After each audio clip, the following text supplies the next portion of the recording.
Hello all. Sunday evening நான் ஒரு reception போயிருந்தேன். அதுதான் இன்னைக்கு மினி வ்ளாகா பார்க்க போறீங்க. லாஸ்ட் மினிட்ல கிளம்புனதால எந்த ஒரு மேக்கப் அண்ட் ஹேர் ஸ்டைலாம் சரியா போட முடியல. ரிசப்ஷன் வந்து 7:30ன்னு போட்டிருந்தது. நாங்க 8:00 தான் போனோம். பட் நாங்க போகும்போது கரெக்ட்டா 8:00 ரிசப்ஷன் ஸ்டார்ட் பண்ணியிருந்தாங்க. இந்த ஹால் வந்து ரொம்ப பெரிய ஹாலு. சூப்பரா இருந்தது. ஸ்டேஜ் டெக்கரேஷன்ஸ்லாம் சூப்பரா இருந்தது. எனக்கு ரொம்ப பிடிச்சிருந்தது. வழக்கம் போல கிஃப்ட் குடுக்க போகும்போது செம கூட்டம். கியூல நின்னு ரொம்ப நேரம். அதுக்கப்புறம் கடைசியா ஸ்டேஜ்க்கு போய் கிஃப்ட் குடுத்துட்டு வந்தாச்சு. ஃபுட்டு வந்து பந்தி போடல. பஃபர் சிஸ்டம் தான் வச்சிருந்தாங்க. ஸோ சூப்லேருந்து ஸ்டார்ட் பண்ணி எல்லா டிஃபன் ஐட்டம்ஸும் இருந்தது.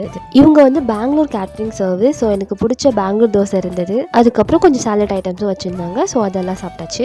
சாப்பிட்டு முடிச்சதுக்கப்புறம் சாட் ஐட்டமில் போனால் ஃபஸ்ட்டு வந்து பீடா வச்சுருந்தாங்க. நெக்ஸ்ட் வந்து ஐஸ்கிரீம், அதுக்கப்புறம் ஃப்ரூட் சாலட், அதுக்கப்புறம் பானிபூரி வச்சுருந்தாங்க. நான் வந்து கொஞ்சமாக ஃப்ரூட் சாலட் எடுத்துகிட்டு அதில் கொஞ்சம் ஐஸ்கிரீம் போட்டு சாப்பிட்டேன். எனக்கு அப்படி சாப்பிட ரொம்ப பிடிக்கும்.